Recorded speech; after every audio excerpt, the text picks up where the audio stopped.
Welcome to our panel, everyone, on representations of gender, sexuality, and the body in 18th and early 19th century Italy. I'm Susan Dalton, and I will be both, I will introduce everyone and also be the discussant. I'll also be presenting at the end of the session. So first, on behalf of my co-panelists, I'd like to thank the Società Italiana delle Storiche for organizing the Congress, especially with all its online components and the difficulties that brings to bear, and frankly, which made our participation possible. Audrey and I are speaking to you from Montreal, and Clorinda Donato is speaking to you from Long Beach, California, where it is quite early. So thank you, Clorinda, for getting up so early. The papers in today's panel will investigate the intersections between the body, sexuality, and behavior. As you've seen, if you've looked at the schedule, two papers in this panel will examine the case of individual known either as Catterina Vizzani or Giuseppe Bordoni, a transgender individual whose internet relationships and genitalia were subject to examination, analysis, and sensationalist scandal through various media representations. My third paper, will examine the representation and reception of the writings of Giustina Rognichiel and Isabella Teotochi Albrizzi, although pushed by their contemporaries to conform to feminine models of grace and sensibility. Their writing came to be appreciated over time in terms of its association with masculinity. So we will we'll present all papers successively in order. So we'll ask you to hold your questions until the end. Each paper will be about 20 minutes. And of course, feel free to ask your questions in Italian or in English if you would like. So our first speaker is Clorinda Donato. Clorinda is professor of French and Italian at California State University, Long Beach, where she also directs the Clorinda Donato Center for Global Romance Languages and Translation Studies. She is an 18th century scholar concerned with the transfer of knowledge through the translation of encyclopedic compilations. She's also concerned with gender in medical and literary accounts, the Catholic and Protestant Enlightenment, Italian diaspora studies, and the history of the book. She has published more than 100 essay articles on these topics, as well as co-curated projects, including Fanny Hill Now, a special issue of 18th Century Life with Nicholas Nace in 2019. In 2015, she published the Encyclopedia Méthodique in Spain, and in 2020, the life and legend of Catterina Vizzani, Sexual Identity, Science, and Sensationalism in 18th Century Italy and England, both with Oxford University Studies in the Enlightenment. A forthcoming collection of essays, Translation and Transfer of Knowledge in Encyclopedic Compilations, 1680 to 1830s, co-edited with Hans-Jürgen Lusebrink, will appear in 2021 at the University of Toronto Press. Her paper today is entitled Sex, Surgery, Gender, and Performativity in 18th Century Italy, Catterina Vizzani and I Castrati. So take it away, Clorinda. Thank you very much. And I'd like to thank all of the people who are here at this panel. It's a pleasure to be presenting this paper, which is sort of a study in an early stage. I'm sort of throwing the ideas out there. I'm looking forward to the discussion. 18th century anatomists and surgeons operated on the genitalia of men and women, often against their will, removing the organs of generation for science and art, with scandal and sensationalism resulting from the narration of the dead across any number of the deed across any number of media representations. This paper juxtaposes the science of anatomist Giovanni Bianchi's excision of the hymen of the transgendered Catterina Vizzani, Giovanni Bordoni, after his death, with the surgical interventions that emasculated presumably unwitting young boys for the sake of art to reveal how these seemingly divergent interventions shared a common perspective about the body, sexual function, gender identity, and performativity. And here's Giovanni Bianchi. In terms of geographic specificity, Grand Tour Italy became the nexus for surgery, gender fluidity, theatrical and musical gender issues, and travel, with any number of young men converging on Italy in joint pursuit of culture and knowledge about antiquities, entertainment, and experimentation. Indeed, the many paintings of Pompeo Battoni, achieved of young British milordi, performing a gender liberating gestures in Italian landscapes, speaks volumes about Italy as a site of sexual possibility and diversity. Back to Giovanni Bianchi again. Anatomist Giovanni Bianchi from Rimini devoted much of his work to understanding the functioning of the genitalia, but also the relationship or not between genitalia and sexual identity. His medical novella, Brief History of Catterina Vizzani, about which I have published a recent monograph, offers a heretofore unknown example of the kind of questioning about gender, life stories, and professions for which we have little primary source material. The Breve Storia, for those who are unfamiliar with it, narrates the life of a young woman who transitions in the modern sense of the word to male, taking on the new name of Giovanni Bordoni to match the gender to which he had transitioned. The story begins with 14-year-old Catterina dressed in men's clothing and trying to leave Rome to protect herself, having been caught in flagranti delicto with her friend Margherita. She was immediately banished from Margherita's home, not unlike Candide, following this discovery of the kiss he shared with Cunegonde in Westphalia at the castle of the Baron Tunder-ten-Tronckh. Interestingly, Bianchi tells that story in 1744, even before Voltaire does, but with characters we rarely meet in the literary landscape of the 18th century. The prosperous artisan class, Catterina's father is a carpenter, and their queer transitioning daughter. Bianchi's novella recounts the Caterina Giovanni's gender identity and transition, though in the past, some scholars, such as Richter Norton, had referred to the case as one of dedicated lesbianism. However, this analysis ignored to a large extent Caterina's dressing in men's clothes being taken in at the Church of Santa Maria di Trastevere, a sanctuary we discover for young gay men, and her rebuffing of their advances. The canonico finds her a job with his brother in a town in Tuscany, where she transitions to the extent possible in the 18th century to male. Now with the chosen name of Giovanni Bordoni and a dildo that is described by Giovanni Bianchi as a body part deserving of full recognition as such in his transformation, Giovanni Bordoni is a man. Author Bianchi then tells of Bordoni's ribald reputation as the best lover in town, but also his desire to marry the boss of his niece, an official in the town of Librafata, who wants to bring the woman he loves home to Rome to meet his parents, who we have learned over the course of the story accept and support their offspring, now a man. The sister, who also wants to get away from her annoying uncle, talks Giovanni into bringing her to Rome too. They leave early one morning, but are sidelined by the breakdown of their carriage. By the time it is repaired, they are on their way again, the uncle and his thugs catching up with them.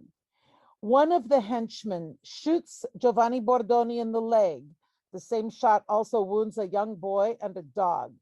And Giovanni is taken to the hospital, where he is checked into the men's ward. Bianchi carefully instructs his readers. and as Bianchi carefully instructs his readers. And Bordoni is tended to by nuns in the ward. When it is clear that Giovanni Bordoni is going to die, Bordoni comes out to the nuns telling him that he was born Catterina Vizzani and is a virgin. The nuns, completely ignoring Bordoni's self-fashioned penis, celebrate female virginity, interpreting the dildo and men's clothes as a mere ruse for protecting female virginity over Vizzani Bordoni's 8 years on the road. Bordoni is thus buried as Vizzani and hailed a virgin, brought back into the fold of the Catholic Church.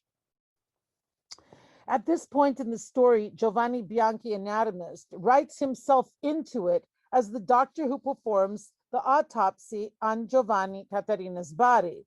Bianchi was called to the hospital in Siena by a certain Pietro Isacchi di Arezzo, who is purported to be the author of the first description of the young girl's cadaver.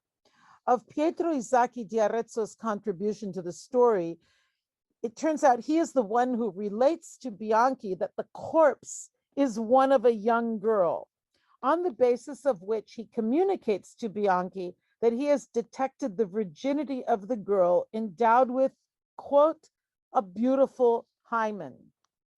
Bianchi at this point asks that the parts of generation be removed from the girl, expressing his intention to insert the very hymen of Vizzani in his collection, which includes, quote, several others that in Siena of different virgins of different ages I have found, close quote. His anatomical act is reduced to this simple request. While on the corpse of Catterina, the corpse of Catterina had already been plundered by some young men of the hospital that furtively, for excessive curiosity, opened the belly under the pretext they said that she could be pregnant. How are we to assess Bianchi's deflowering of Catterina's body, not to mention the removal of all of the organs of generation, which Bianchi describes one by one, explaining that together they, with the clitoris, are all normal? One of the most disturbing aspects of this story is indeed Bianchi's deflowering of Catterina and his performance of her deflowering. How are we to assess the violation of a body whose owner, Giovanni, has had to show to the nuns as the body of a woman in order, I believe, to avoid scandal upon his imminent death? This is indeed one of the most difficult moments in the story of Giovanni Bordoni's transition, for circumstances force him to reclaim a woman's identity and then to have to watch the nuns embrace the virginity of that body as proof of sanctity. Bianchi clearly uses this moment of body and identity reappropriation by society and the church as something to be entirely debunked, and we can read his removal of the body's hymen and organs of generation as the very best way for Bianchi to expose the hypocrisy of the church. Yet at the same time, the violence exacted on the body by Bianchi is disturbing, especially in consideration of the fact that Bianchi, at this point in the narrative, completely upstages his protagonist, Catterina Giovanni, placing himself as the center as he extracts body parts to display in his cabinet of medical curiosities. Let us keep this surgical act on Catterina's cadaver in mind as we think about the much practiced removal of male organs of generation, the testicles, in young and adolescent boys in the 18th century. The renown of I Castrati, that is, the emasculated boys, adolescents from the ages of 7 to 12, whose parents were usually the ones to have their testicles removed to preserve their voices, led to the procedure being well known in family, social, and musical circles. While brilliant castrati, such as Farinelli, earned international reputations, Their stories are always told with the sad note of regret over their inability to reproduce as a result of their possibly concomitant inability to engage in sexual relations. I say possibly because there is a great deal of difference between a castrato whose testicles are removed between the ages of 7 and 10 and one whose testicles are removed between the ages of 10 and 12.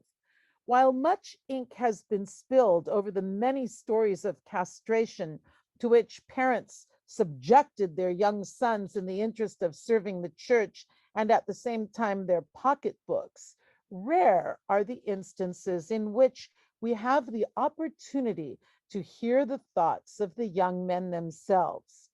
Once again, it is anatomist Giovanni Bianchi whose correspondences offer us a glimpse into the topic of castration within a family with a very different origin, motivation, and outcome from the trajectory we normally envision. Though Bianchi's correspondences relate a story of castration that implies that the young man who was to be castrated wanted to have the procedure, and it was the father instead who was against it. And that's what the story of this letter written by the young man's father to Bianchi will be discussed in the next part of this paper. The Adriatic coast was rife with theaters and singers, and of course castrati, who performed the roles of women due to the Catholic Church that from the 17th century would not allow women to perform on the stage. Thus, young castrati graced the stages and opera houses, playing the roles of women with their beautiful voices and often their physical beauty on display. One of the most famous reminders we have of young castrati on stage comes to us in the famous chapter of Casanova's memoirs of the young boy. Well, here's another picture of the castrati. What's interesting about this picture is that's not a young boy in the picture, I don't think. I think there's a lot to be said about these various images, but these are just a few that I found. Anyway, here's Casanova. Casanova's memoirs of the young boy Bellino, who had been hired by an impresario to perform the role of a woman at the theater in Rimini. Bellino had in all likelihood already gone through the operation of castration and was beginning his role as a castrato. We can imagine that he had to undergo the operation at his parents' behest.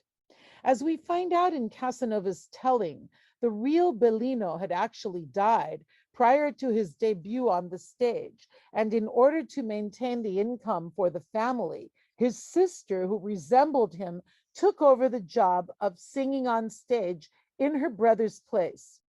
In order to adapt her body to that of the castrato, Bellino's sister attaches a false penis to her pelvis, which Casanova encounters when he seduces her following her performance in the guise of a castrato. And here there is this is an image from the early 19th century that shows Casanova's encounter with Bellino. The part of it that's inaccurate is we should actually see the false penis hanging from, because that's in fact what Casanova finds so titillating. So in fact, the image actually betrays what we are being told in the story. It's really too bad, but I guess that was far too scandalous an image to show, to accompany the book. So as I was saying, in order to adapt her body to that of the castrato, Bellino's sister attaches a false penis to her pelvis, which Casanova encounters when he seduces her following her performance in the guise of a castrato. Casanova's ensuing titillation at the excitement produced by the actor's gender ambiguity has become legendary as a telling moment of the gender fluidity of even the world's most notorious womanizer. It is a moment in which Casanova's thoroughly open attitude to having a sexual encounter with a castrato has become emblematic of the flexible sexual mores of Italy's 18th century. It is also important because it presents the reception of the castrato's gender identity as female, something which we know from documented accounts was often the case, as castrati often dressed as women in public and frequented men as if they were female amorous partners. Let us keep this in mind as we prepare to explore the many different kinds of castrato narrative, from that of the typical story of a child being drugged and then emasculated by a surgeon hired by the family. The surgeons who were actually employed for this work hailed from Norcia in Umbria, where pigs were expertly butchered to produce every variety of meat and cold cut. To this day, in fact, the salumieri in Umbria are called Norcini. Adept at castrating pigs, they transferred those skills to human subjects. And while many castrations were carried out in Norcia itself by these Norcini or Norcini, as they were often called, they had also taken up residence throughout Italy to perform the emasculating procedure on young boys so as to deny their bodies of the testosterone that would have deepened their voices and thickened their vocal cords.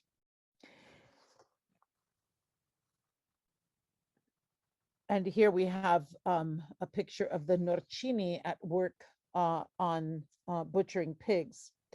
Giovanni Bianchi enters into the castrating of young boys then not as a surgeon himself who performed such procedures, but instead as one who could advise a friend about a situation that had arisen in the friend's family and for which he needed Bianchi's advice. In a rare case of role reversal, it was the 9-year-old son of Bianchi's friend, Francesco Antonio Forani, a surgeon himself, who desired the surgery of castration.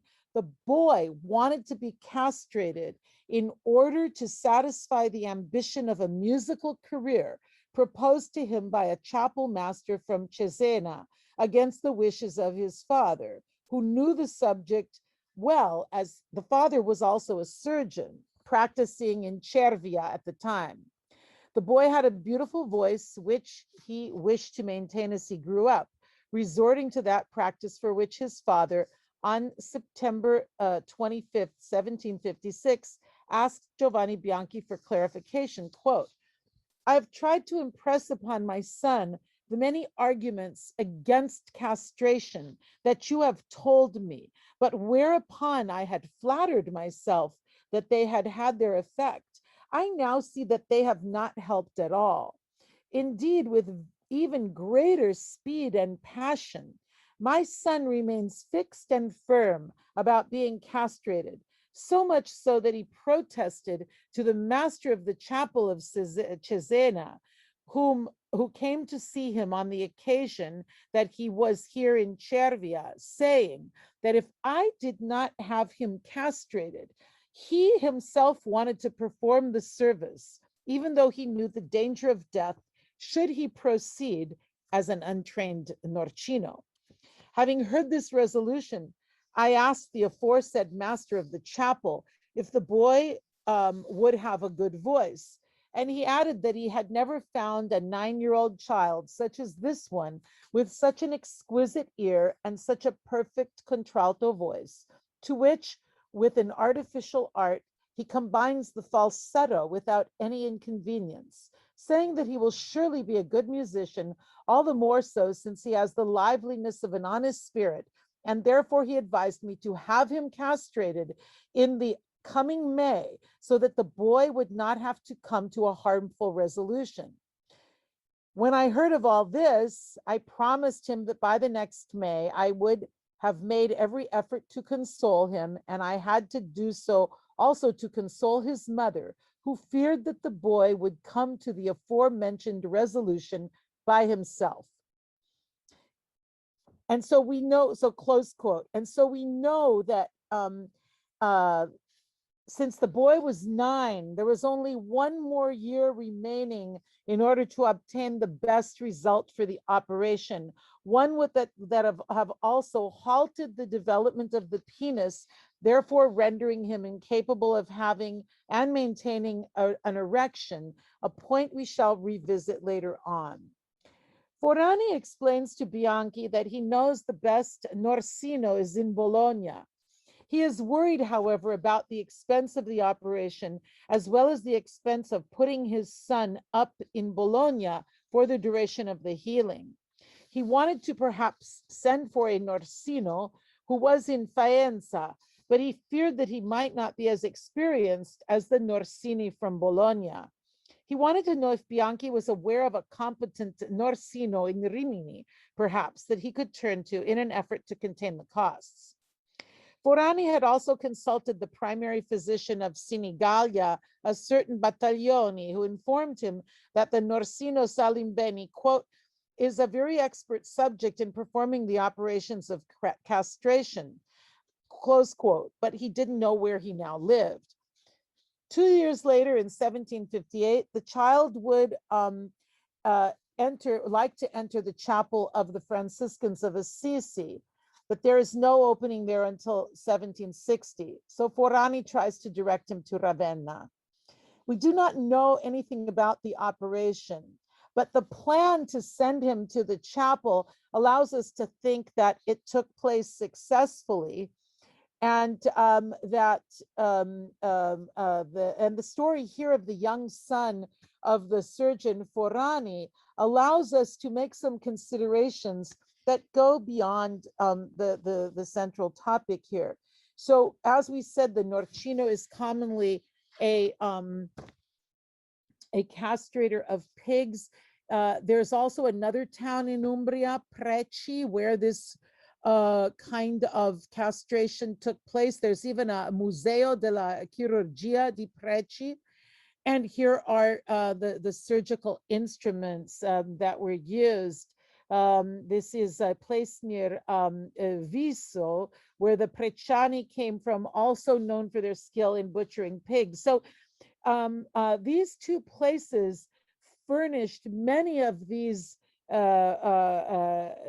Norcini throughout Italy who were performing this kind of surgery. In the story of the young Forani, we find a link to the general discourse of the castrati.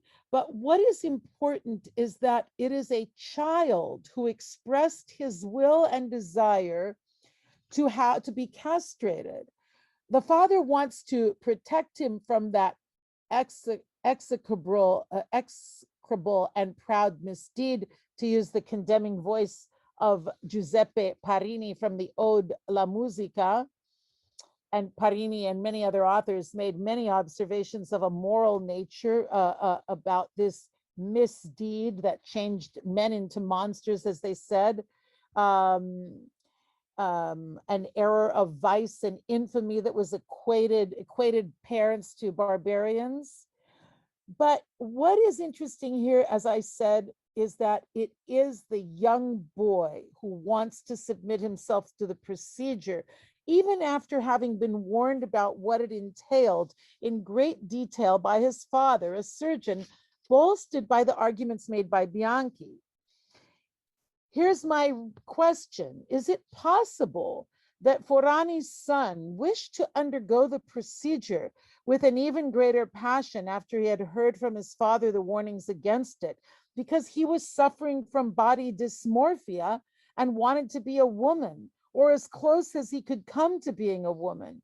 Now, today, and we know young children want to transition when they're 4 and 5 and 6. So now this story actually doesn't surprise us.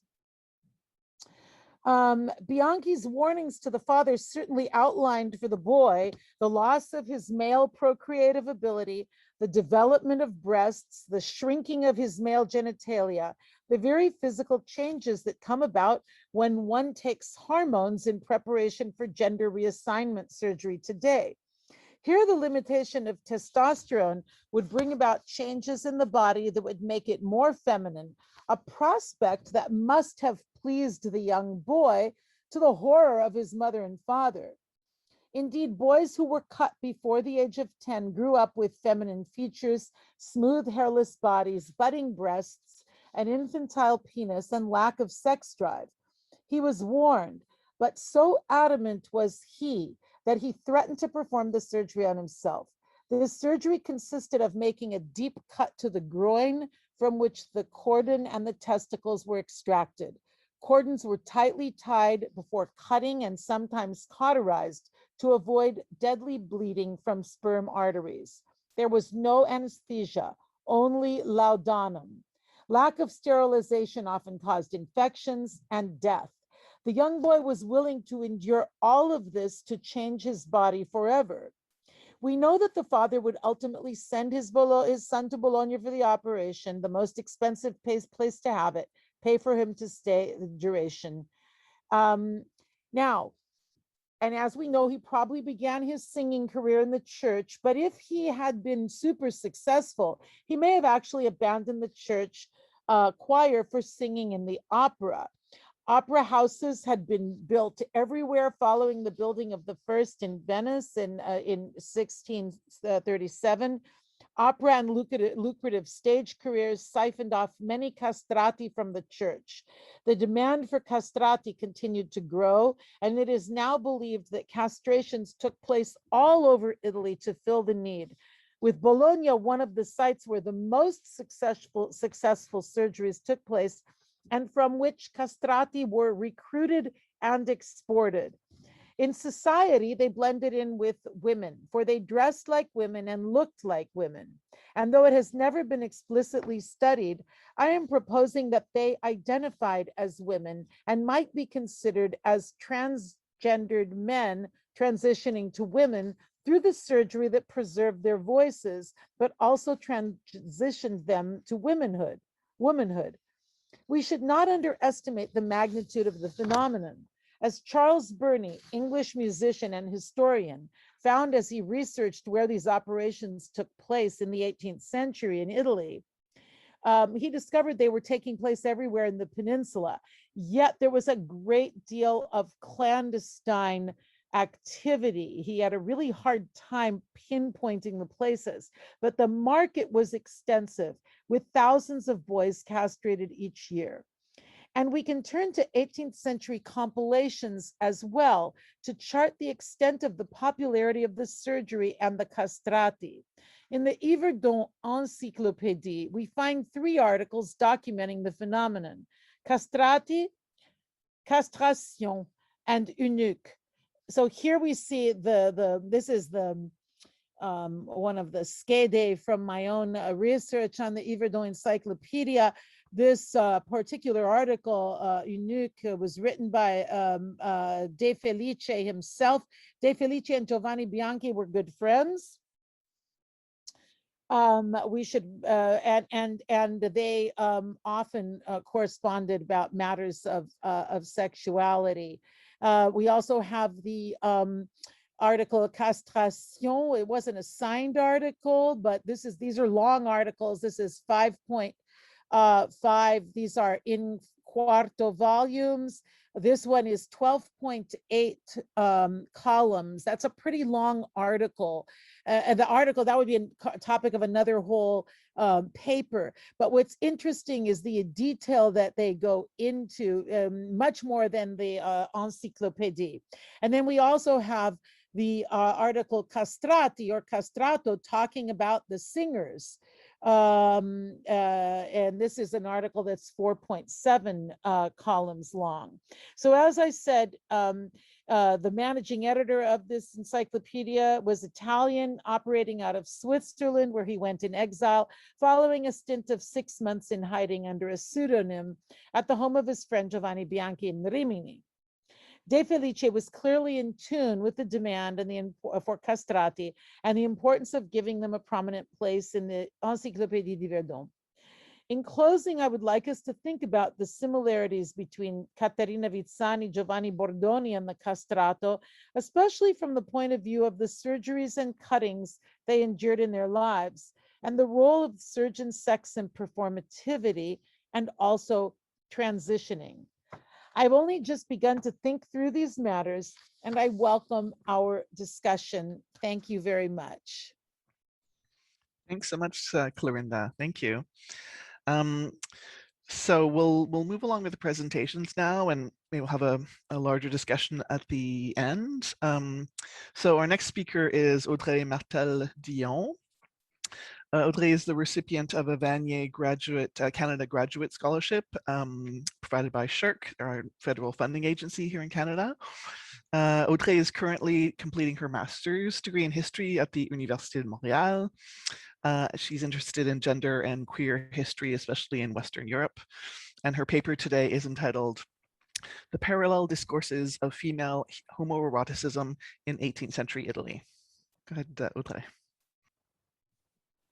Hello, everyone. I will just be sharing my screen. So today, as Professor Dalton said, I will be presenting my preliminary results from my master's thesis on Italian discourses on female homoeroticism in the 18th century. That said, I would like to indicate a small change in my presentation title, which now reads The Parallel Discourses of Female Homoeroticism in 18th Century. The word homoeroticism replacing homosexuality. This choice has recently come clearer to me because, as Harriet Andriades has stated, the early 17th century concept of eroticism seems more capacious, more inclusive of emotion, passion, love, and feeling, as well as specifically sexual feeling, while sexuality would be limited to sexual intercourse. So the notion allows me to include different discourses on female same-sex desires, whether they address emotion, sexual feelings, or actions. This presentation aims to bring a new light on these different discourses on female homoeroticism and to illustrate the variety of perceptions in the Italian 18th century encompassed. So first, I will start with an overview of what I consider to be the dominant discourse on female homoerotic desires and behaviors among anatomists, physicians, jurists, and theologians, how this discourse was created in the 16th century and how it manifested in 18th century Italy. This main discourse was identified in the middle of the 1990s by researchers such as Valérie Traub and Catherine Park, and placed manifestations of female homoeroticism in the body itself, assigning responsibility of sexual deviancies to the hypertrophy of the clitoris.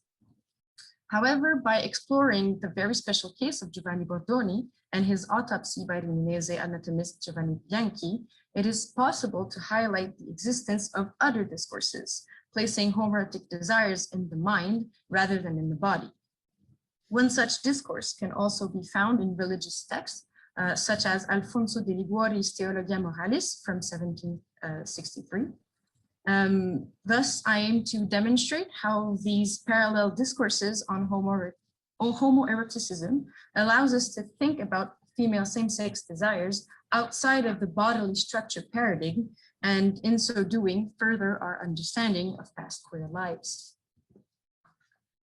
So, to present in more details the dominant discourse that focuses on female anatomy to explain female same-sex desires, as Valérie Traub and Catherine Park have demonstrated, the European rediscovery of the clitoris in the middle of the 16th century occurred in a period that also saw the multiplication of travel journals recording social, cultural, and sexual differences of African and Asian societies. Medically and anatomically, the clitoris is rediscovered through Greek and Latin texts, such as Paul of Aegina from the 7th century, Aetius of Amida from the 6th century, and Caelius Aurelianus from the 5th century. These medical authors were published in the first half of the 16th century, alongside Arabic works, notably those of Avicenna, end of 10th, beginning of the 11th century. While the clitoris was a well-known organ for the Greek medical and anatomical authors, Avicenna perceived it as a growth found only in some women. This confusion persisted in the late 16th century as anatomical treatises struggled to clearly identify the structures of female genitalia, often confusing the clitoris with the labia minora. Despite this confusion, the function of the organ was identified as the seat of female pleasure by Italian physician Realdo Colombo in his De Re Anatomica as early as 1559. Colombo presented the clitoris' structure as analogous to the male penis, and I quote, "If you touch it, you will see it harden and elongate to the point that it looks like a small virile member. And if you rub it vigorously with a penis, or even if you touch it with a finger, the seed spurts out faster than air, and this because of the pleasure," end of quote. This definition and explanation of the clitoris was continually repeated verbatim for the following 200 years. A decade after Colombo's discovery, French doctor Jacques d'Aléchan introduced a clear connection between female homoeroticism and hypertrophy of the clitoris by combining two separate ideas contained in ancient medical treatises. He first raised the issue of sex between women by mentioning what Greek authors called tribids, women that Caius Aurelianus described as female hermaphrodites who abuse human nature. But in his following chapter, when discussing the amputation of an abnormally large clitoris, d'Aléchan refers to Paul of Aegina and Aetius of Amida's statements on genitalia hypertrophy causing lewdness in women to make connection between the two. And I quote, "So that when they, women with a hypertrophy clitoris, find themselves in the company of other women, or their clothes rub them when they walk, or their husbands wish to approach them, it erects like a male penis, and indeed use it to play with other women as their husbands would do," end of quote. As Catherine Park stated, d'Aléchan fabricated this connection between hypertrophy of the clitoris and female homoeroticism, two topics that were separate in ancient texts, and then used these same texts to give authority to his construction. This amalgamation becomes standard in European medical writing by the 17th century. Tribadism, or female homoeroticism, was said to be driven by the body's anatomy, and more specifically, abnormal genitalia. This constitutes the basis of what Valérie Traub defines as the bodily structure paradigm, set to end in the middle of the 19th century with the rise of psychoanalysis. This connection is reinforced by travel journals recording female homoerotic practices in homosocial spaces, such as the harem or public baths, which in turn gave rise to xeno-homophobic views that these abnormal genitalia and the sexual deviancies they induced could be largely found in hotter climates, often France for the British, Italy for the French, and the Ottoman Empire for Italians. By the 18th century, the link between hypertrophy of the clitoris and female same-sex desires circulated outside of the medical community, appearing as a dominant discourse in religious and judiciary texts, as well as in marital advice literature. Friar Ludovico Valla Sinistrari's De Delictis et Poenis, published in 1700, appears as a prime example of the spread of this theory outside the medical field. The author used anatomical treatises to challenge previous definitions of female sodomy. He stated that many jurists made the mistake of considering the use of an artificial instrument in sexual intercourse between women as female sodomy.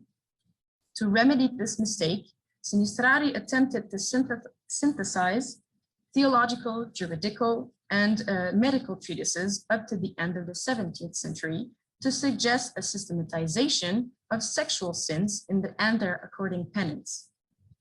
While the works of many confessors and moralists acknowledged that sodomy could be committed between women, none of those he consulted with were able to clearly differentiate moleties, which is pollution produced by rubbing women's privy parts together, and true sodomy. Anatomical treatises were much more specific. Danish anatomist Thomas Bartholin's Anatomia Reformata, published in 1641, stated that a woman's clitoris could grow as large as a goose's neck. With reference to this medical theory, Friar Sinistrari stated that abnormal development of the clitoris could create homoerotic desire, but that some women could, and I quote, resist these vile passions by virtuous continence that reinforces the grace of God, end of quote. Other women, the ones that couldn't resist temptation, would abuse or misuse this organ by rubbing it with an inanimate object, a finger, or another woman's clitoris. All sexual acts that Sinistrari considered mere pollution and not real copulation. In his opinion, copulation could only take place when penetration occurred with the proper member attached to the body. Thus, genuine female sodomy could only be performed by penetration of another woman with one's clitoris. Therefore, clitoral hypertrophy would become the necessary condition making female sodomy possible, and Sinistrari considered its presence as evidence that could be used in trials. And I quote, "If a woman is accused of sodomy, she must be inspected. Should the clitoris hang out in a woman, it is presumed that she made use of it." Moreover, while he believed that women who committed pollution were redeemable, those found guilty of true sodomy could not be absolved. Even though Sinistrari's De Delictis et Coenis was put on the index in 1709 because it dealt with theological and judiciary jurisdictions, it was reedited in 1754 with the approval of the Pope. Consequently, we can see that the bodily structure explanation of female homoeroticism had become widespread belief in the 18th century. So I have just presented the common narrative concerning female same-sex desires, one that traces the evolution of the dominant discourse from the 16th to 18th century. At this point, I would like to pause to propose an alternate approach, a narrative of parallel discourses. Studying 19th century medical discourse, Chiara Beccalossi has argued that the history of female homoeroticism should be thought outside of chronologically linear paradigms that follow one another through ruptures. This paradigmatic perspective prevents us from discerning other discourses parallel to the dominant one. These other discourses are said to be parallel because they don't necessarily oppose the dominant one, rather they complexify it. While this was demonstrated for the 19th century, I suggest that this reading can also give us perspective on the multidisciplinary discourses of 18th century. I will apply this approach to medical and anatomical, but also religious and moral texts in order to deconstruct the bodily structure paradigm. As for the medical and anatomical parallel discourse, I will be focusing on the case of Giovanni Bordoni, born Catterina Vizzani, who was assigned female at birth and discussed through his autopsy as a woman loving women. During my presentation, I will refer to Bordoni by his chosen name and by using masculine pronouns. So as Clorinda just presented, Giovanni Bianchi's short medical novella entitled La breve storia di Catterina Vizzani records the life, death, and autopsy of Giovanni Bordoni. In doing so, it presents a different approach to anatomical discourse about female homoeroticism, but also offers a glimpse into popular culture as Bianchi mobilized his contemporaries' opinions and reactions. In the Breve Storia, Bianchi narrates Bordoni's first love, employment as servidore, and the circumstances around his death. But what interests us the most in the Breve Storia is that Bianchi stated that, and I quote, "This young woman did not have a bigger clitoris than other women, as all of those women that the Greeks called tribids or who follow the custom of Sappho are reputed to have. But in her case, one might say it was quite ordinary and classifiable among the small ones." End of quote. Thus, Bianchi confirmed that Bordoni had no genital malformation that could explain his desire for women. He explained Bordoni's desires in much more general terms, reflecting on, and I quote, "how strange human appetites are, which goes hand in hand with this young girl's extreme folly." End of quote. In adopting this attitude, he rejected 200 years of anatomical tradition by situating homoerotic desires in Bordonis' mind rather than his body. However, Bianchi's views remained in the scientific minority, as the figure of the tribid and its link to clitoral hypertrophy remained central to explaining female homoeroticism until the beginning of the 20th century. But more precisely, in the 18th century Italian peninsula, Bianchi's readers were mainly members of his own circles, with whom he shared his Breve Storia. Bianchi's correspondence allows us to have access, at least in part, to a discussion around women's sexuality and female homoerotic desires in the mid-18th century, thus accessing the different discourses of men and women of letters outside the anatomical field. The first example of this is Laura Bentivolo da Via, an aristocrat and former pupil of Bianchi's school in Rimini. Right after reading the Breve Storia, she wrote to him that she, and I quote, would have advised this young woman to place herself in a female monastery where she could have been able to satisfy her inclination without danger and would have satisfied so many other women. End of quote.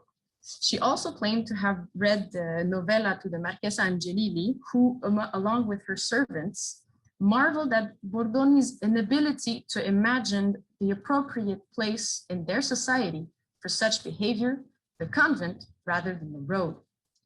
Bentivolo da Via also shared the Breve Storia with her guests, including physicist and professor at the University of Bologna, Laura Bassi, who found this account truly curious and entirely unusual.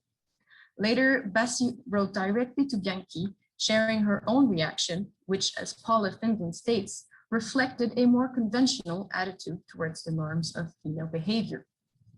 Bassi wrote that she, and I quote, did not know how to understand the bizarre folly of a woman who wanted to live so difficultly and die so violently for a love entirely opposed to that which usually prevails in women. End of quote. Bassi, who through her academic career was familiar with the difficulties facing women choosing an unusual path, did not entirely condemn Bordoni. Rather, she deplored that he did not find a better use for his courage and ingenuity.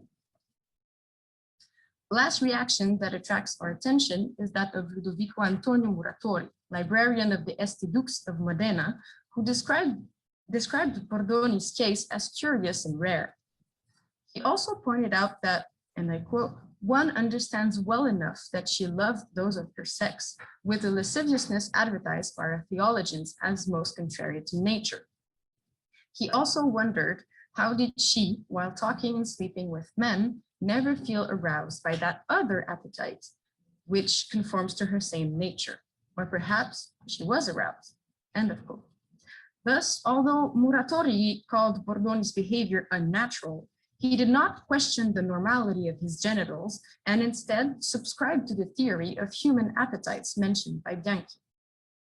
This discussion around female sexuality and homoerotic desires created by Bianchi's Breve Storia tends to demonstrate that his readers seem ready to accept the anatomist's thesis that sexual preferences are not the result of anatomical differences or deformities, and that their origin is rather found in the mind or human appetites, whether they are in accordance or against nature. However, these readers were enlightened, literate Catholics who were aware of the ecclesiastical doctrine on homoerotic desires, but who inquired about everything with curiosity. What about the popular classes?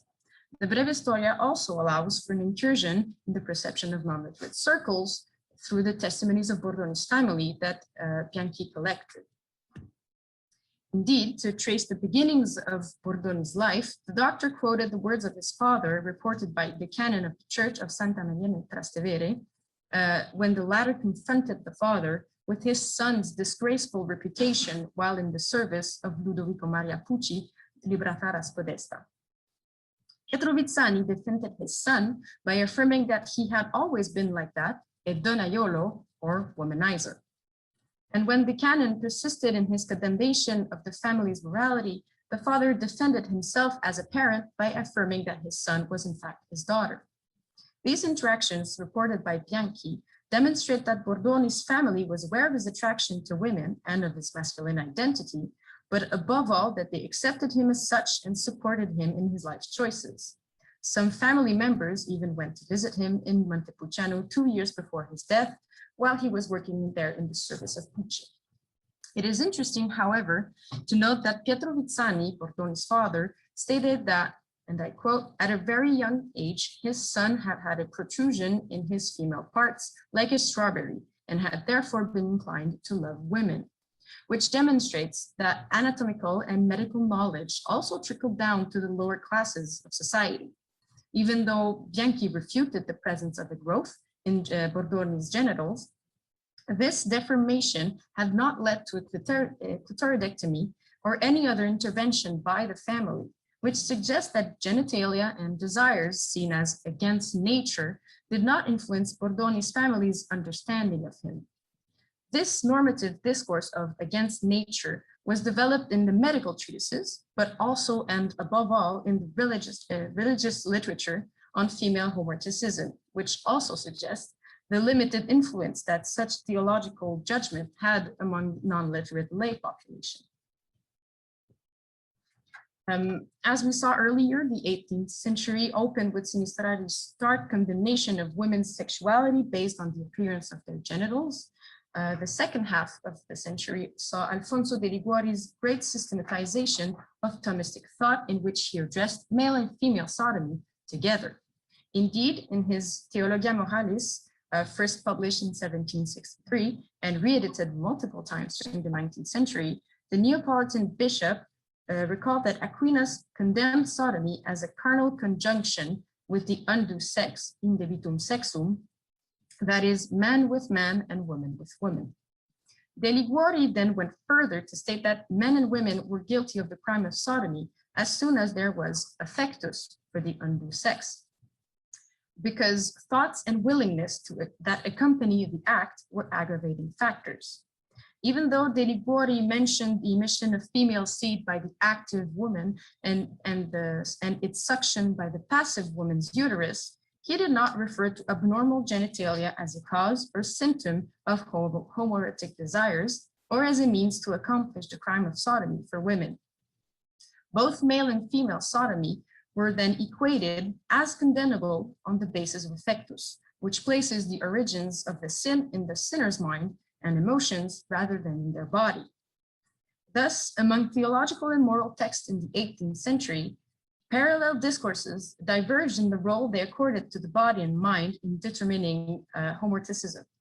While Sinistrati's De Delictis et Coenis based the condemnation of female sodomy on the presence of clitoral hypertrophy, making the body more contemptible than acts themselves, De Guardi's Theologia Moralis explained homoeroticism with reference to the body, but placed responsibility in the mind and emotions of the sinners, whatever their gender. According to Sinistrati, Bordoni would have been absolvable because he used an artificial instrument called piuolo rather than a hypertrophied clitoris. But according to De Guardi, he was guilty right from the moment he developed affection for his first love, Margherita. So in conclusion, it is impossible to assert that these different parallel discourses, Bianchi's human appetites and De Guardi's affectus, are signs of an evolution of morals or beliefs regarding female homoeroticism, since the discourse of the tribad and of clitoral hypertrophy continues until the end of the 20th century. However, this analysis demonstrates that parallel discourses outside the bodily structure paradigm existed alongside this dominant discourse of clitoral hypertrophy. Bianchi's work and correspondence provide a unique perspective on medical discourse, as well as literate and illiterate perceptions of female homoeroticism.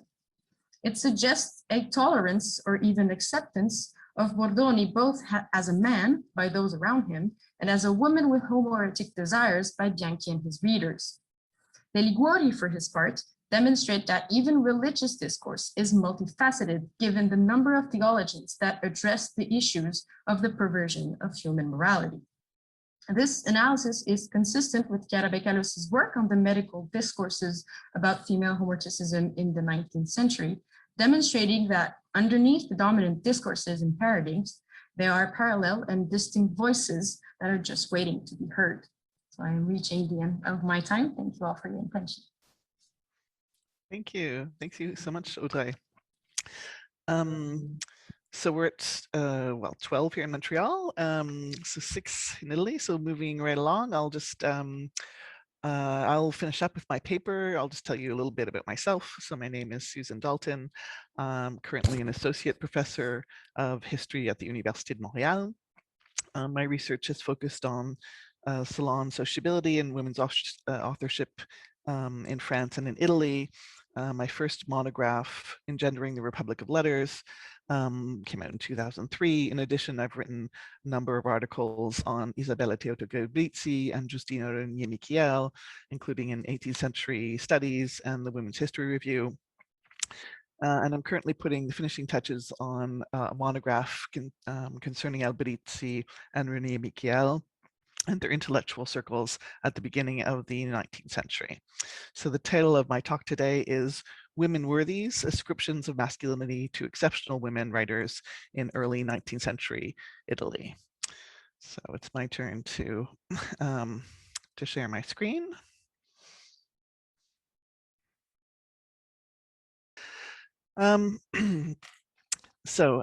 Collections of exemplary biographies have in common a common literary form since antiquity, starting with Plutarch's Lives. These collections played a role in defining the limits of female behavior and the rise and the broad horizons of female accomplishments, from Christina Pisan's Cité des Dames and Boccaccio's De Claris Mulieribus on. A common weapon in the arsenal in those involved, for those involved in the Querelle des Femmes in the early modern period. Collections such as these were particularly popular in 19th century Italy. In the more circumscribed context of today's presentation, I'd like to focus on the intersection between gender and these biographies in the cases of Isabella Teodosi and Giustina Renier-Michiel, to understand how women could shape their own cultural legacies.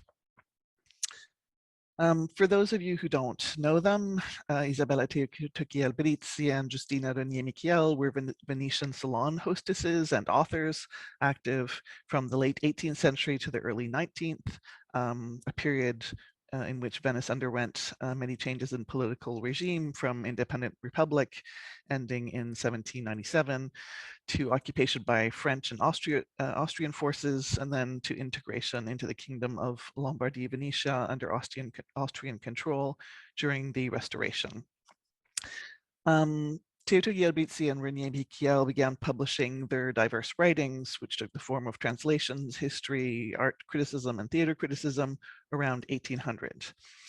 But each woman is best known for the monumental works that she published in her 60s. So Giustina Renier-Michiel published Origine delle Feste Veneziane on the right here from 1817 to 1827, while Isabella Teodosi published Opere di Scultura e di Plastica di Antonio Canova from 1821 to 1824. Both works were well received. Renier-Michiel's Origine was re-edited 5 times during the 19th century, while Teodosi-Alberici's Opere was translated into French, English, and German. After Renier-Michiel and Teodosi-Alberisi died in 1832 and 1836 respectively, lengthy biographies appeared in encyclopedic works such as Emilio de Tipaldo's Biografia degli Illustri Italiani, published in the 1830s and 40s, and more modest enterprises like poet and critic Luigi Carel's Analo di Sette Gemme, published in in a context in which contemporaries believed on the whole that women could transgress the limits that nature had imposed on their sex only with great difficulty, certain exceptional women were celebrated for doing just that. Moreover, exceptionality was tied to masculinity. So Luigi Carel, for example, wrote that Renier-Michiel was never interested in women's occupations and more content to wield the pen than the needle. and that her writings contain nothing feminine except a certain gentility and spontaneity, coupled with the accuracy of her observations.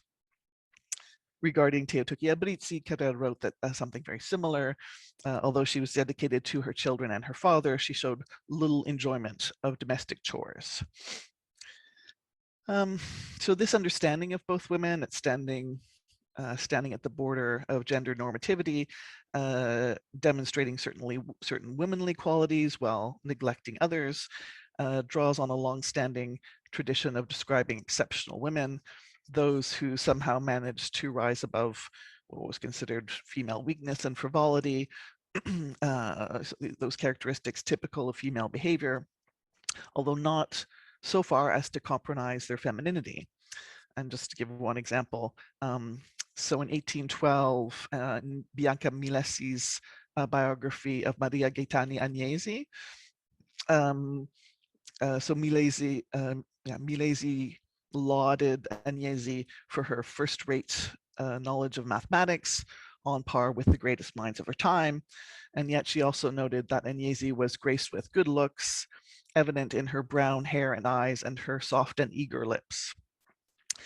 So in short, the addition of masculine traits was acceptable where they didn't replace feminine ones. It also explained how Carrera's observations of both women were not perceived as contradictory. Women could be essentially female, and thus better at explaining potentially stuffy subjects like history, but also benefit from more masculine brain power, ensuring that what they wrote was not received as complete dreck.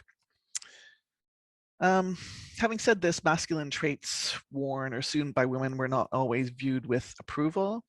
Ugo Foscolo, referring to the classicist Clotilde Tambroni, wrote that women of such celebrity are rare in Italy and looked upon not so much with respect as with wonder as monsters of talent.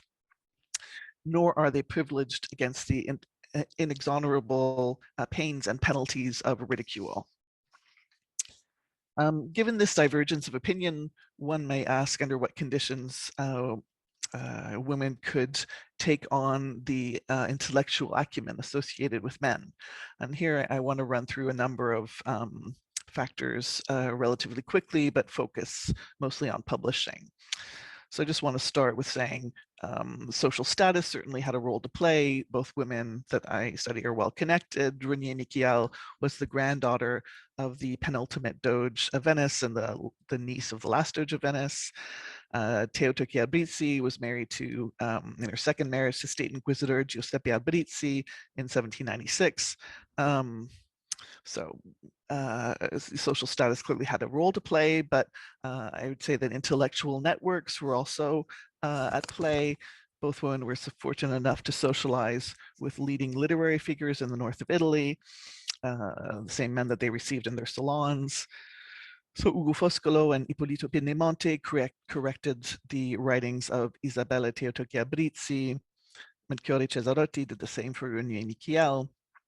And in turn, both women promoted the work of these men.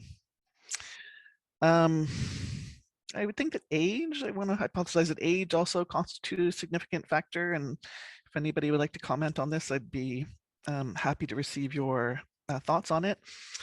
So both women began their publishing careers as they moved into their 40s. So Renier Nichiel published her translations of Shakespeare at this age. Teotoki Abrizzi published her defense of Vittorio Alfieri's Mira, followed shortly by her literary portraits, Ritratti, first published in 1807. I'll return to Ritratti in a few moments.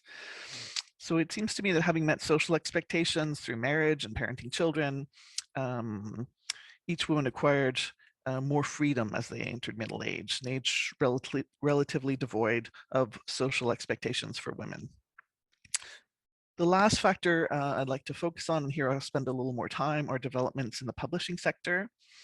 The publishing sector as a whole in Venice began a period of decline near the end of the 18th century, around from 1760s on, as booksellers, editors, and publishers began transitioning towards Milan in the beginning of the 19th century. The period of the Napoleonic Wars in itself was unstable as armed conflict interrupted economic development. Having said this, the period was also marked by a certain dynamism, as certain printers and booksellers embraced an ever-widening market. One of the earliest editors and booksellers to sort of take advantage and sort of experiment in this area was Niccolo Bettoni. So Bettoni was author, typographer, owner, and director of his own presses in Brescia, Padua, and Milan, from which he published several iconic works by Ippolito Pindemonte, Melchiorre Cesarotti, and Ugo Foscolo.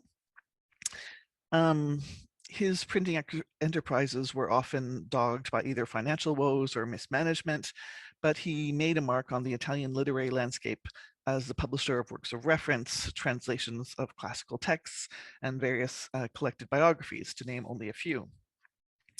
He was also known for his marketing strategies, including producing editions of the same work, but of various quality and at different price points. Paying careful attention to the volumes that seemed to grab his readers' attention, he took chances on some projects that were distinctive, including those involving women authors. So he presented women authors as curiosities, and that's a word that we've heard a lot today. So women who broke social norms, and used this as a marketing tool.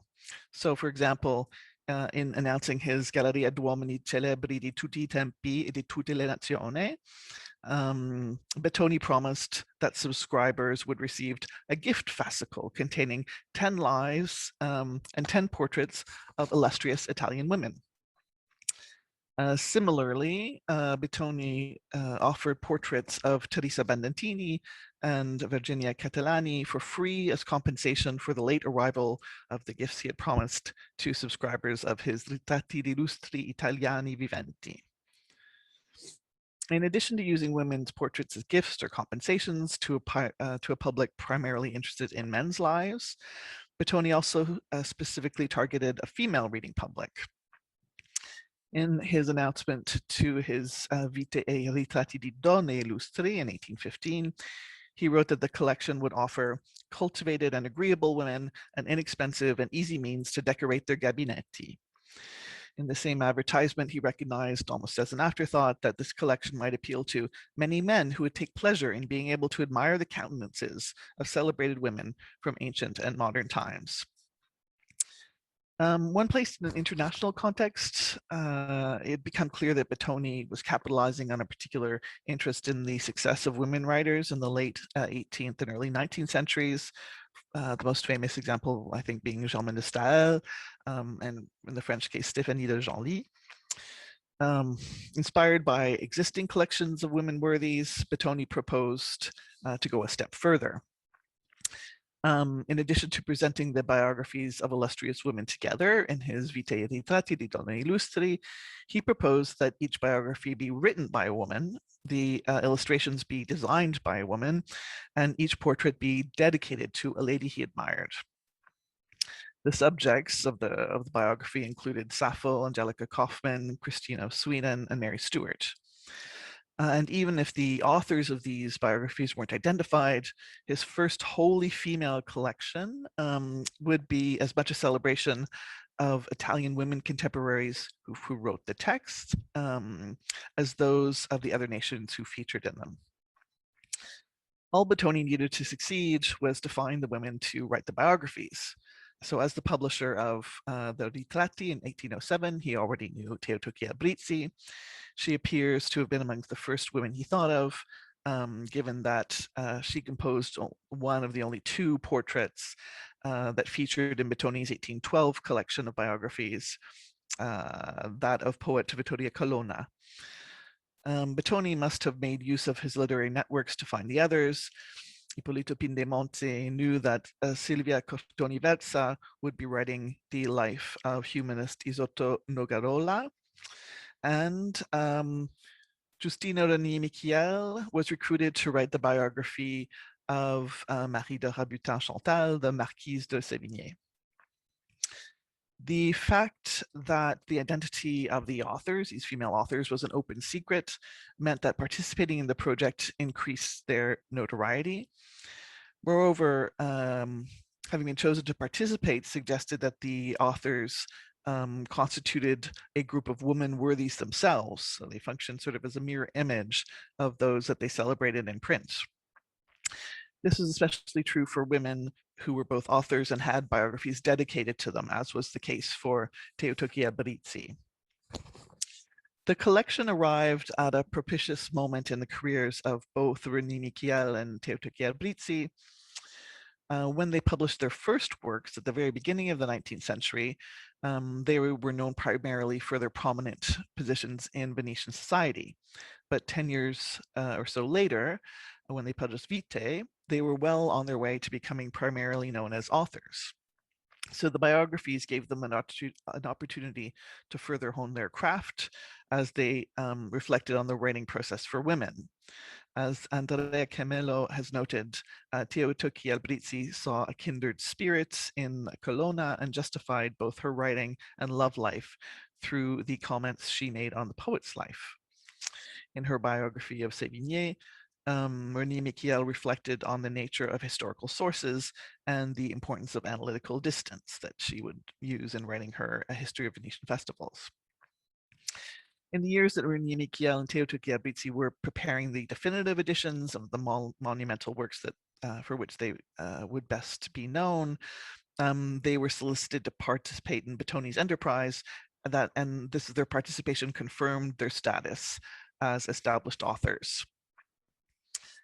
The recognition of the status was expressed through the attribution of masculine traits to both women, a practice that began in each one's third publication around 1809, 1810, just as they were beginning to become more established authors. So for example, while certain reviewers thought Teotokia Brizzi's 1809 edition of Opere was the work of a woman author, writer Pietro Giordani was not convinced, and here I quote the text I've translated, "For me, the style is too vigorous for a woman to have produced." 2 years later, a French correspondent referred to this manly vigor with some aberration, stating, and I quote, with reference to Teotokia Brizzi, "She judges like a man and feels like a woman, a mixture which explained her astounding superiority," end quote. Even Tommaso Saranzo, her Teotokia Brizzi's intimate friend and probably lover, told her that she was different from other women. He wrote, quote, to the exquisite sensibility of her sex, she added noble masculine qualities. René Michiel, who was more scholarly in her youth than Teotokia Brizzi, was upbraided by Melchiorre Cesarotti for her masculine interest in mathematics near the very beginning of the century, which might have led her to become especially careful to stress her feminine faculties in her own 1810 introduction to her description of 2 Venetian festivals. So here she wrote, and I quote, it's my translation again, "Given that national festivals belong in great part to sentiment and imagination, it should not appear strange that their description, undertaken by the author as not unbecoming to her sex, should be undertaken by a woman, rather than entrusting their description to the energetic pen of a philosophical and critical spirit, as would be the case of history proper. I do not judge, I feel. I do not decant, I recount. This work is thus the result of some reading and much more of sentiment." Unquote.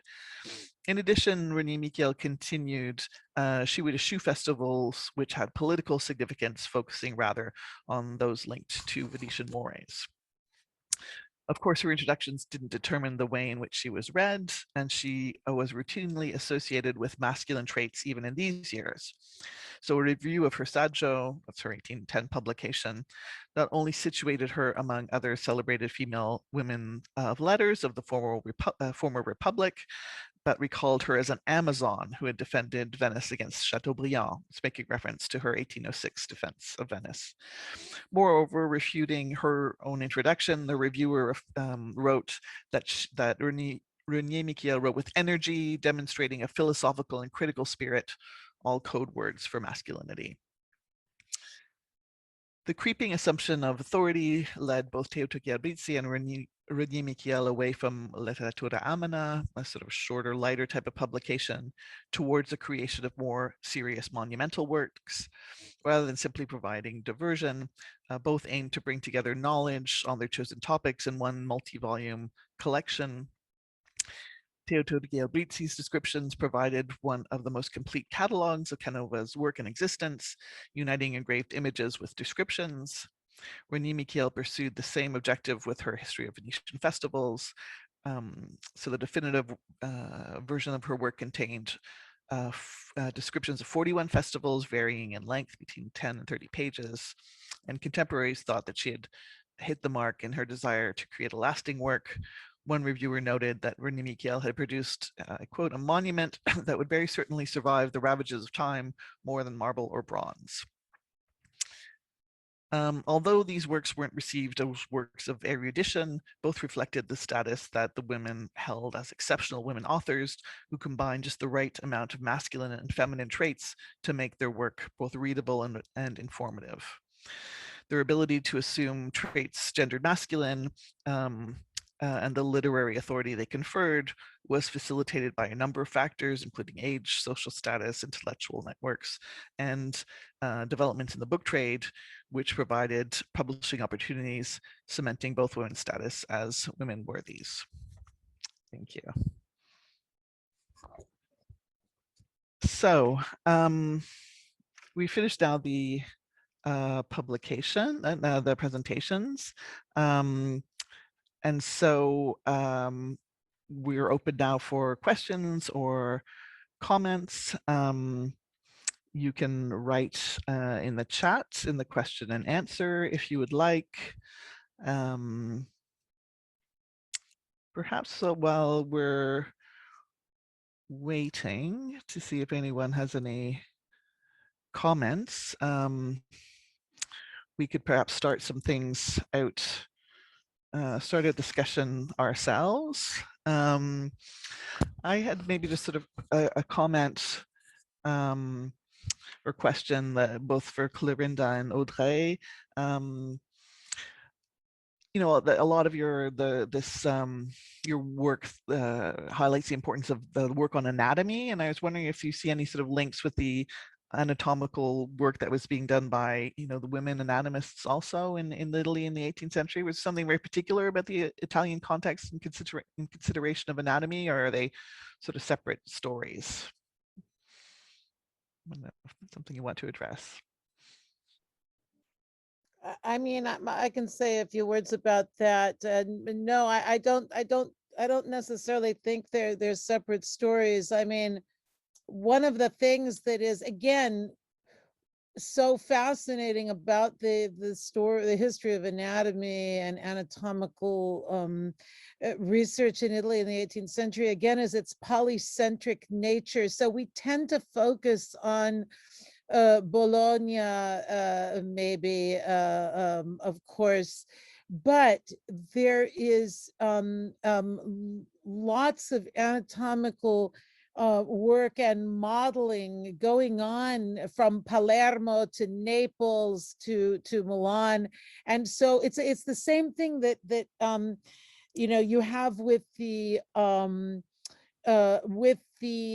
castrati.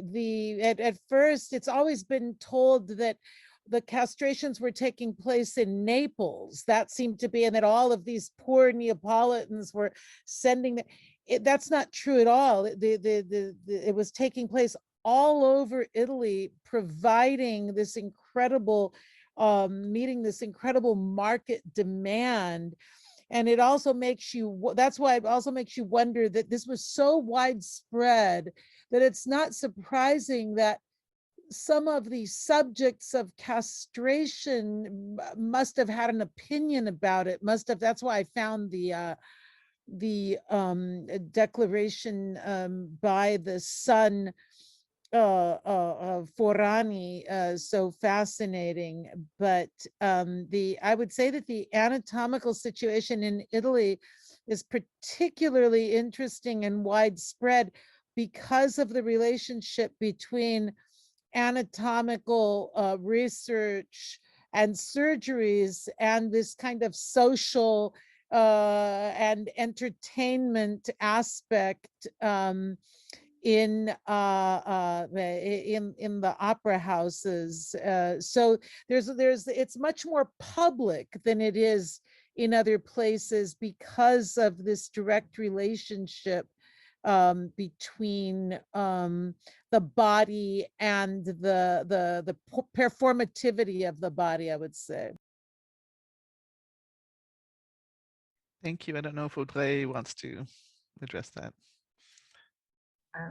I can just add a little something about what I have seen around the fact that, as Clarinda said, it's polycentric, especially the discourse on the clitoris. As I've stated, it's rediscovered by European anatomists around the middle of the 16th century, but it never disappeared from midwifery knowledge. So it just demonstrates how maybe it was still separate domains at the time, but eventually some medical writers also referred to midwifery text also, which I've seen in France, but I haven't seen in Italy yet. Thank you. Okay, I think we have a question now from the public. Voila. So Chiara. Okay, I think that you can hear me. Yes, yes, thank you. Fantastic. Thank you so much for this panel. I really enjoyed, and I'm not even an 18th century historian. I have one question for each of you. And I hope that I understood your paper. Clorinda, I really enjoyed your paper, and I loved how you spoke about Giovanni Bordoni, always in terms of a trans man, basically, a transgender person. And we are so used to hear about this story in terms of a woman, in terms of lesbianism. When you talk about the castrati, you seem to make a connection between the castrati, or at least the 9-year-old boy that you talk a lot in the second part of your paper. You seem to link the castrati with transitioning. You seem to suggest this young boy was desiring to transition. Do we know if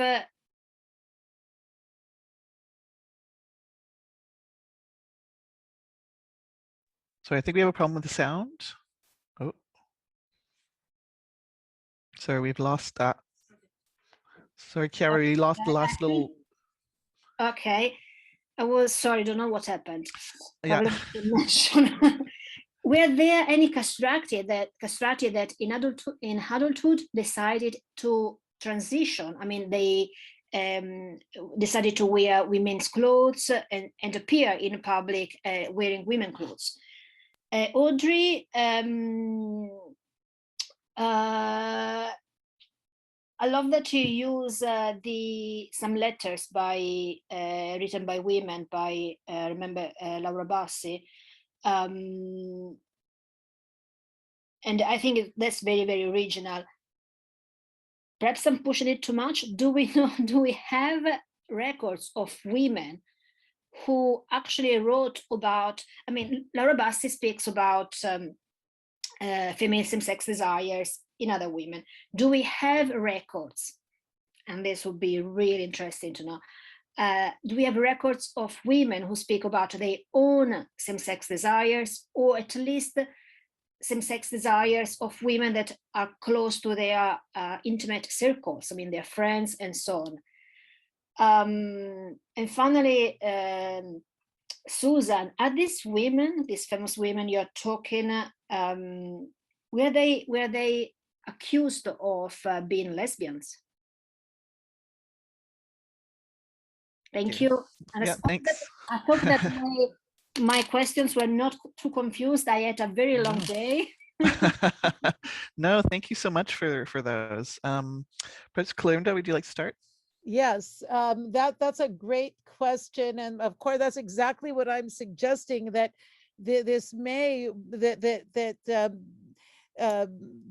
becoming a castrato was a form of transitioning, I have read in an unpublished master's thesis, actually, the account of, and so there's a lot more research to be done, but that the castrati preferred to present in public as women.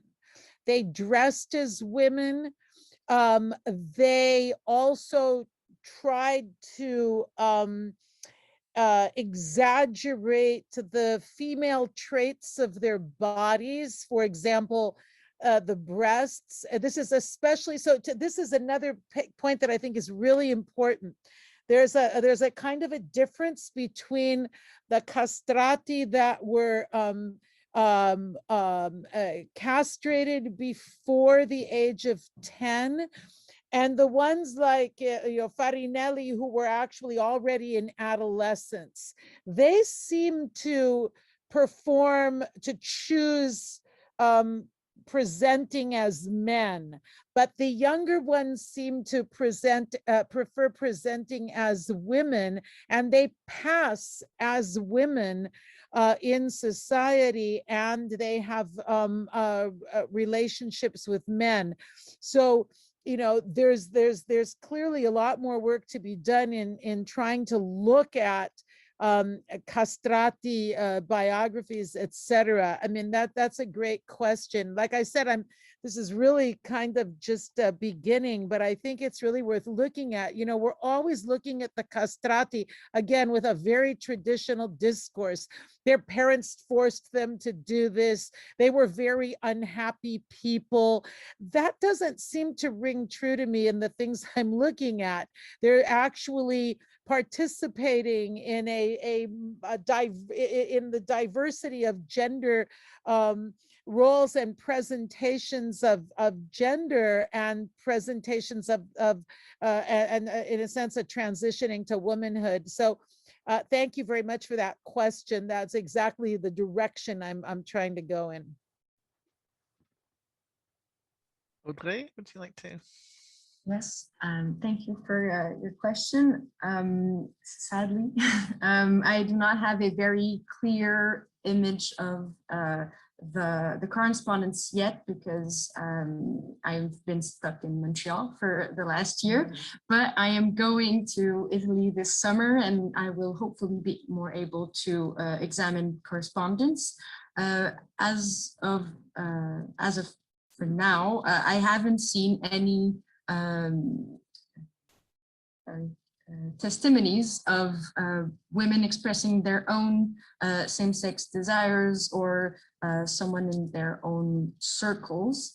What I've seen most were very rare judicial records about women dressed in men's clothes that would be found out and trialed for abuse of the sacrament of marriage.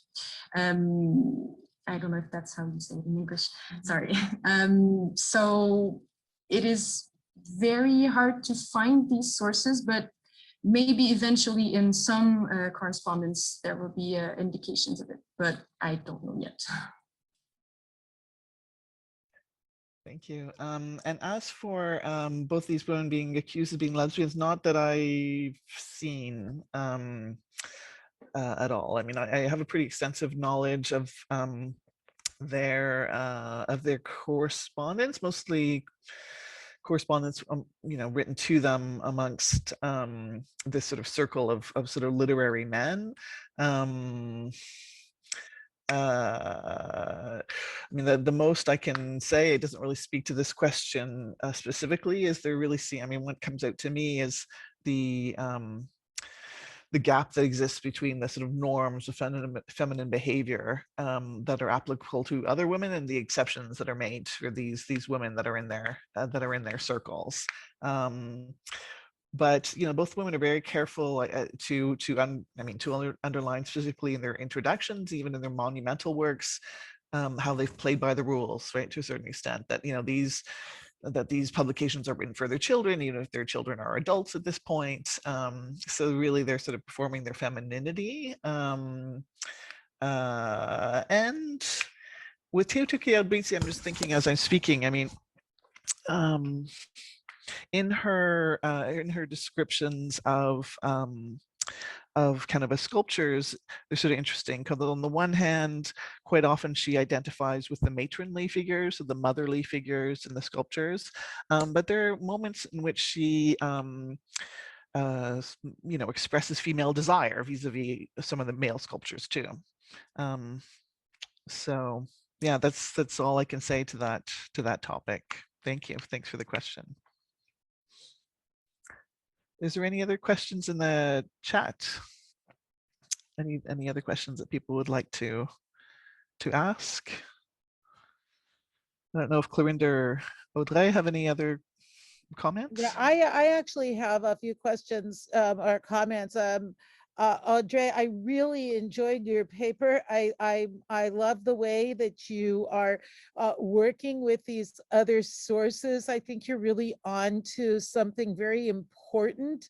And this idea of what's really the most important thing is the emotion that's at stake. I mean, does the woman want to engage, is emotionally driven to engage in the relationship with another woman? It's interesting because it actually it eschews the question, it seems to me, of transgender to some extent, that the important thing, that it's more looking at this idea of same sex as opposed to a transgendered state. It kind of jumps over that. I was wondering if maybe you could talk about that. I think my understanding of it mainly comes from Bordonis' case, because I perceive him as a trans man, but he was written about as a woman loving women, and that's how I got to his source or his case. I'm mainly focusing on homoerotic desires as it was perceived in the 18th century. So they were not perceived as trans or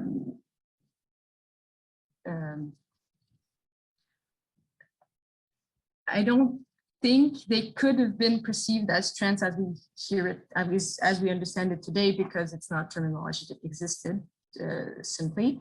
But both identity could exist in the 18th century. I don't know if I'm answering this question right.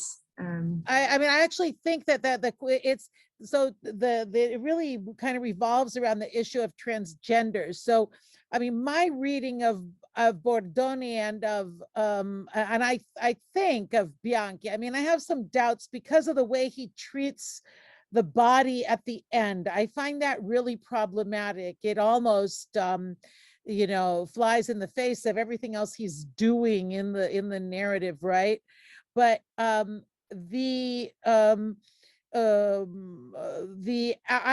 find him as somebody who is advocating for Bordoni as transgendered and recognizing the piuolo as a body part that is as essential as the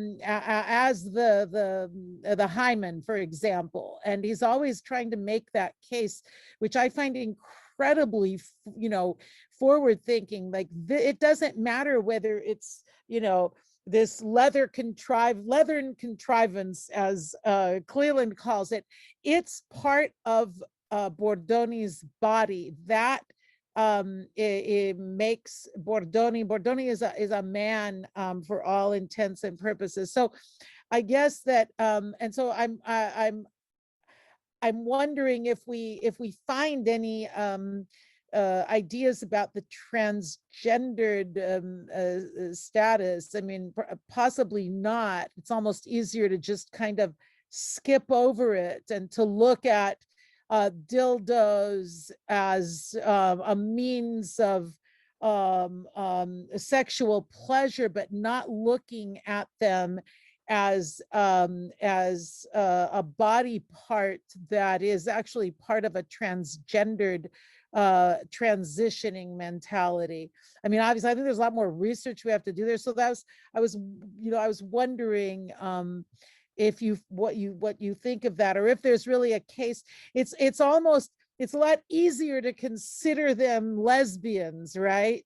Because being a lesbian, because of Sappho, that kind of fits, that fits into what people are able to handle somehow. But the transgender piece, and as I was always reading these, I was always like shocked, like, why do they keep talking about this as a lesbian?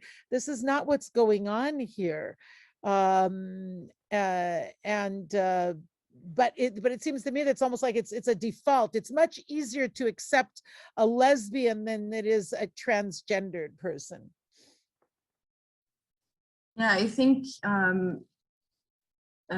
we all write about what we understand. So up to now, Bordoni was always discussed as a lesbian. And to me, it's not very surprising, as the trans community is much more known today. So we can apply this reading to his case. And when we learned by Bianchi that he kept his piolo on at all times until his very death, we understand that, as you said, it's part of his body, it's part of him entirely. And to me, it speaks more about his identity than his sexual practices. So yeah, I think that's where I stand. And this, I mean, just to add, I mean, this is something that I don't work on specifically, but I just remember these, sort of teaching women's history courses 15, 20 years ago. And you had all these, these sort of overview courses, and you have all these women who are presented as women dressing as men so that they could join the army, so that they could X or Y. And it'll be interesting, I think, to sort of revisit those cases with, sort of fresh perspectives. I mean, the sources are always difficult, like where do you find the sources that allow us to tell those stories? But I'm thinking maybe judicial archives might, allow us sort of that sort of richer understanding of that around the questions of identity. Yeah. Well, yeah, is that as you're saying, you have the Decker and Pohl book, which is all about them, the military and all this. But what I think is far more important is the frightened British response to the female husband, because that is hinting at the idea of transgender in one part of the couple, right? And there's absolute terror over this. Fraser Easton has written quite a bit on this, and I think that's really interesting. And again, like you were saying, Susan, one of the most important things is the ways in which what we're understanding about gender today is allowing us to go back and reread the sources. So, and that's kind of what happened to me as I was looking at this castration issue, to see what's going on in the attempts to quash young children's desire to transition. I mean, this has exploded. This is telling us more about the sexuality of children than we ever imagined, which allows us to go back and look at the whole castrato situation. There must have been gender dysmorphia then, and the desire to, even in the face of hearing the father say all these things are going to happen to you, and you can almost imagine the son saying, that's exactly what I want to have happen to me. I want to become a woman. I want to have women. So it's kind of interesting. And again, it shows you how the sources always can reveal something new to us. But I wanted to ask you a question, Susan. So I'm always, I'm very torn about, somebody like Cesarotti, who all of these women are I mean, they seek his approval. He does a lot to promote them, yet at the same time, he admonishes them for trying to do mathematics because that's too masculine, right? And so I'm really bothered in the 19th century. It seems to me that there's so many more limits that are placed on women by the men in their lives who are really, it's a double-edged sword. They're both promoters of the women and they block them from actually fully becoming, and so I'm looking at this anthology, or what the book you were talking about, and Yeah. there are often ways that it seems are men trying to control the discourse about women by promoting the creation of this kind of work. Yeah, no, it's, I mean, there's a lot of sort of influences there. I mean, I think you know, in this larger project, I think one of the things that I've been interested in doing is to, you know, explore the openings in available to women, and the use that they made of these sort of openings to sort of exercise their agency. And I think one of the interesting things about René Michiel and Teo Galbrizzi is their parallel lives or parallel stories, you know, which were really remarkably similar to each other. And the way in which things change over time for them, you know. And so, you know, so both women in the beginning of the 1800s hadn't really published much, were just beginning to be published. And, you know, in their various correspondences with these men are on the back foot a little bit, you know, like, so who are requesting that these people help them out. Can you reread them? Let me tell you about this thing that I'm writing, etc., etc. And the way that these women sort of present their writings, you know, I gave a little example of that, being very careful to abide by gender norms and ideas of their sensibility and the limits of their intellect, especially in the introductions. But as time goes on, you know, their opponents have like a little bit of distance from that. You know, so I think, you know, in the 18th and both the 19th century, that there are all sorts of sort of blockages in place that sort of limit opportunities for women. And yet, you know, I mean, as you all know, I mean, Italy is also exceptional in the 18th century for this handful of women that occupied these university chairs. So how do you get from the position of being to being an exceptional woman, to being a woman worthy?